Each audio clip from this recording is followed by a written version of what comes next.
Wiedźmin zbliżył się do stołu, niosąc dziewczynkę na barana. Życz wszystkim dobrej nocy, Ciri. Powiedział. Życz dobrej nocy tym nocnym puszczykom. My idziemy spać. Północ blisko. Za chwilę kończy się Midinverne. Od jutra z każdym dniem wiosna bliżej. Pić mi się chce. Ciri zsunęła się z jego pleców, sięgnęła po puchar Eskela. Wiedźmin zręcznie odsunął naczynie z zasięgu jej rąk, chwycił dzban z wodą. Tris uniosła się szybko. Proszę. Podała dziewczynce swój w połowie pełny kielich, ściskając jednocześnie znacząco ramię Geralta i patrząc w oczy Wesemira. Pij. Tris, Szepnął Eskel, patrząc na Ciri pijącą łapczywie. co ty robisz najlepszego? Przecież to...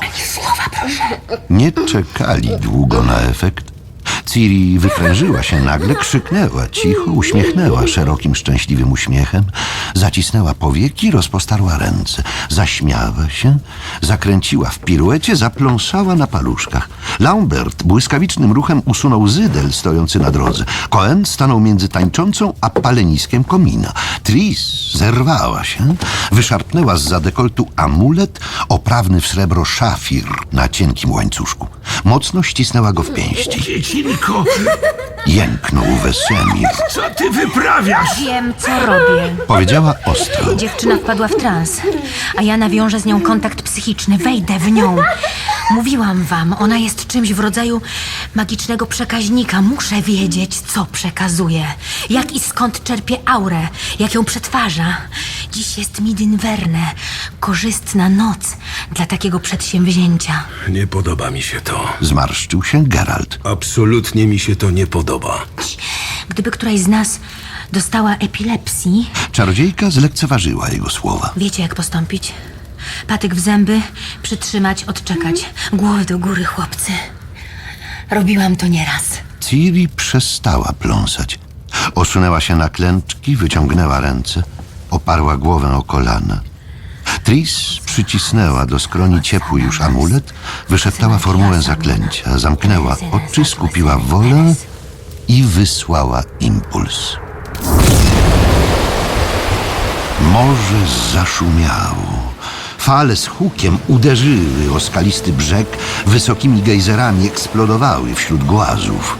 Machnęła skrzydłami, łowiąc słony wiatr. Nieopisanie szczęśliwa spikowała w dół, dogoniła stado towarzyszek, zaczepiła pazurkami o grzbiety fal, wzbiła się znowu w niebo, roniąc krople, szybowała, miotana wichrem szumiącym w lotkach i sterówkach. Siła sugestii, pomyślała trzeźwo, to tylko siła sugestii, mewa. Tris. Tris. Ciri, gdzie jesteś? Tris. Krzyk Mew ścichł. Czarodziejka wciąż czuła na twarzy mokre rozbryzgi grzywaczy, ale pod nią nie było już morza. Właściwie było, ale było to morze traw, bezkresna, sięgająca horyzontu równina. Tris z przerażeniem skonstatowała, że to, co widzi, to panorama roztaczająca się ze szczytu wzgórza pod Soden. Ale to nie było wzgórze. To nie mogło być wzgórze. Niebo pociemniało nagle. Dookoła zakłębiło się od cieni. Widziała długi szereg niewyraźnych postaci, wolno schodzących po pochyłości. Słyszała szepty nakładające się na siebie, zmieszane w niepokojący, niezrozumiały chór.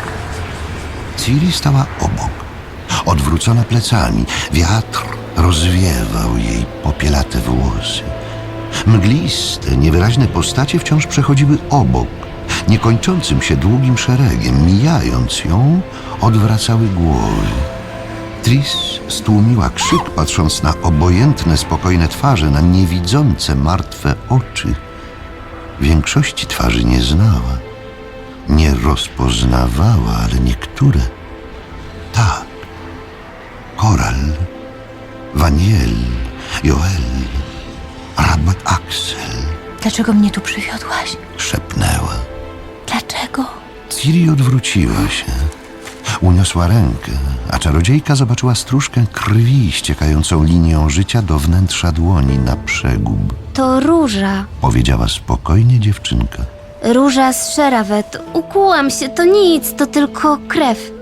Krew elfów. Niebo pociemniało jeszcze bardziej, a po chwili rozbłysło ostrym, oślepiającym światłem błyskawicy. Wszystko zamarło w ciszy i bez ruchu. Tris zrobiła krok, chcąc przekonać się, czy będzie w stanie to uczynić. Zatrzymała się obok Ciri i zobaczyła, że obie stoją na krawędzi bezdennej przepaści, w której kłębi się czerwonawy, jak gdyby podświetlony dym. Blask kolejnej, bezgłośnej błyskawicy ujawnił nagle wiodące w głąb otchłani długie, marmurowe schody. Tak, trzeba. Powiedziała drżącym głosem Ciri. Nie ma innej drogi, tylko ta. Schodami w dół. Tak trzeba, bo Waes Deiratep Eigen. Szepnęła czarodziejka. Mów, dziecko. Dziecko starszej krwi. Fajnevet lunete heniher deitwen. Biały płomień. Nie. Czarny rycerz z piórami na hełmie. Co on mi zrobił? Co się wtedy stało? Bałam się. Wciąż się boję. To się nie skończyło, to nigdy się nie skończy. Lisiątko musi umrzeć. Racja stanu, nie. Ciri. Nie. Dziewczynka wyprężyła się, zacisnęła powieki.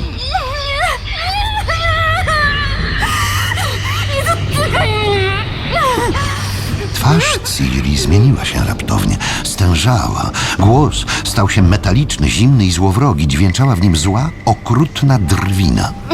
Przyszłaś za nią aż tutaj, Tris Merigold. Aż tutaj. Zaszłaś za daleko. Aż 14. Ostrzegałem cię! Kim jesteś? Tris wzdrygnęła się, ale panowała nad głosem. Dowiesz się, gdy nadejdzie czas. Dowiem się zaraz. Czarodziejka uniosła ręce. Rozpostarała je gwałtownie, wkładając wszystkie siły w czar identyfikacji. Magiczna kurtyna pękła, ale za nią była druga, trzecia, czwarta. Tris z jękiem osunęła się na kolana, a rzeczywistość pękała dalej. Otwierały się kolejne drzwi. Długi, niekończący się szereg prowadzący w nicość. W pustkę. Pomyliłaś się, 14. Zadrwił metaliczny, nieludzki głos. Pomyliłaś niebo z gwiazdami odbitymi nocą na powierzchni stawu. Nie dotykaj tego dziecka! To nie jest dziecko.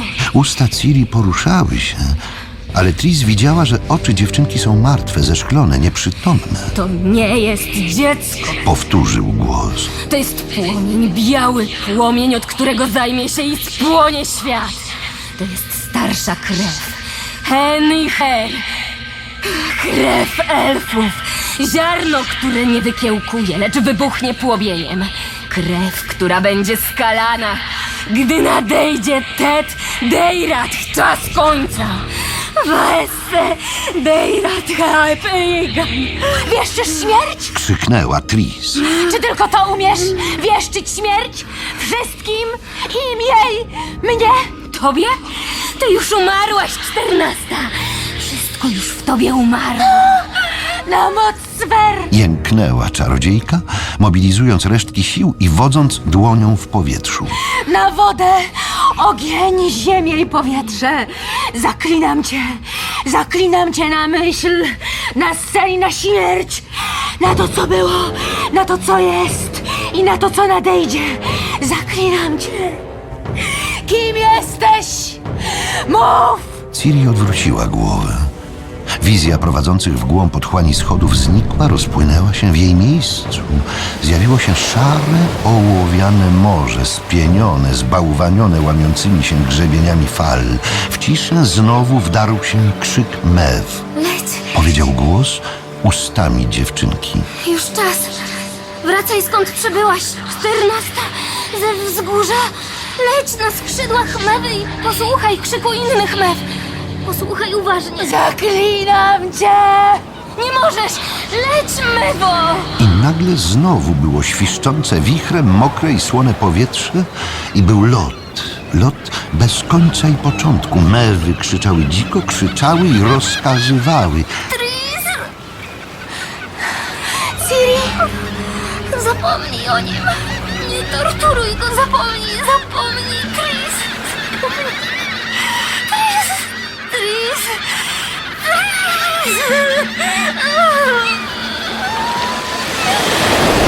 Tris? Otworzyła oczy.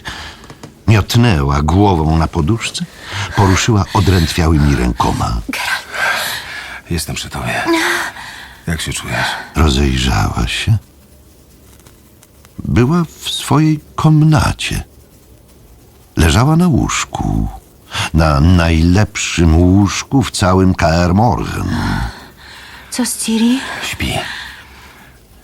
Jak długo? Za długo. Przerwał, nakrył ją kołdrą, objął. Gdy się pochylił, medalion z głową wilka zakołysał się tuż nad jej twarzą. To, co zrobiłaś, to nie był najlepszy pomysł, Tris. Wszystko jest w porządku. Zadrżała w jego objęciach. O, nieprawda. Pomyślała, Nic nie jest w porządku. odwróciła twarz tak, by medalion jej nie dotykał. Teorii o właściwościach wiedźmińskich amuletów było wiele, ale żadna nie zalecała czarodziejom dotykania ich podczas dni i nocy przesileń. Czy mówiłyśmy coś w transie? Ty nic. Cały czas byłaś nieprzytomna. Ciri, tuż przed przebudzeniem powiedziała Va esse deire ad eb eigen. Zna starszą mowę? Nie na tyle, by wypowiedzieć pełne zdanie. Zdanie znaczące coś się kończy. Czarodziejka przetarła twarz dłonią. Geralt, to poważna sprawa. Dziewczyna jest niebywale silnym medium. Nie wiem, z czym i z kim się kontaktuje, ale sądzę, że nie ma dla niej granic kontaktu. Coś chce nią owładnąć. Coś, co jest dla mnie za potężne. Boję się o nią. Kolejny trans może się skończyć chorobą psychiczną. Ja nad tym nie panuję. Nie umiem zapanować, nie potrafię. Gdyby to było konieczne, nie potrafiłabym zablokować, stłumić jej zdolności. Nie zdołałabym, gdyby nie było innego wyjścia, permanentnie ich zgasić. Musisz skorzystać z pomocy innej czarodziejki. Zdolniejszej. Bardziej doświadczonej. Wiesz, o kim mówię? Wiem. Odwrócił głowę, zacisnął usta. Nie upieraj się, nie broń. Domyślam się, dlaczego nie zwróciłeś się do niej, lecz do mnie. Zwalcz ambicje. Pokonaj żal i zawziętość. To nie ma sensu. Zadręczysz się i ryzykujesz zdrowie i życie Ciri. To, co najprawdopodobniej stanie się z nią w kolejnym transie, może być gorsze od próby traw. Zwróć się o pomoc do Yennefer. Geralt, A ty, Tris? co ja? Przełknęła z trudem. Ja się nie liczę. Zawiodłam cię. Zawiodłam cię. We wszystkim. Byłam twoim błędem. Niczym więcej. Błędy Powiedział z wysiłkiem. też się dla mnie liczą. Nie wykreślam ich ani z życia, ani z pamięci. I nigdy nie winię za nie innych. Liczysz się dla mnie, Tris. I zawsze będziesz liczyć. Nigdy nie sprawiłaś mi zawodu, nigdy. Wierz mi. Milczała długo. Zostanę do wiosny. Oznajmiła wreszcie, walcząc z drżeniem głosu. Będę przy Ciri, będę czuwać dzień i noc. Będę przy niej w dzień i w nocy. A wiosną zabierzemy ją do świątyni Melitele w Ellander. To, co chce nad nią zapanować, w świątyni może nie będzie miało do niej przystępu. A ty wówczas zwrócisz się o pomoc do Yennefer. Dobrze, Tris. Dziękuję ci. Geralt, Słucham. Ciri powiedziała coś jeszcze, prawda? Coś, co tylko ty słyszałeś. Powiedz mi, co to było. Nie, Zaprotestował, a głos mu drgnął. nie, Tris. Proszę cię. Ona nie mówiła do mnie. Wiem. Mówiła do mnie. Powiedz, proszę. Już po przebudzeniu, gdy ją podniosłem, wyszeptała: zapomnij o nim. Nie torturuj go. Nie będę, Powiedziała cicho. ale zapomnieć nie mogę. Wybacz mi. To ja ciebie powinienem prosić o wybaczenie. I nie tylko ciebie. Aż tak ją kochasz. Stwierdziła, nie zapytała. Aż tak. Przyznał półgłosem po długiej chwili milczenia. Geralt, Słucham, Tris. bądź przy mnie dziś w nocy. Tris. Tylko bądź. Dobrze.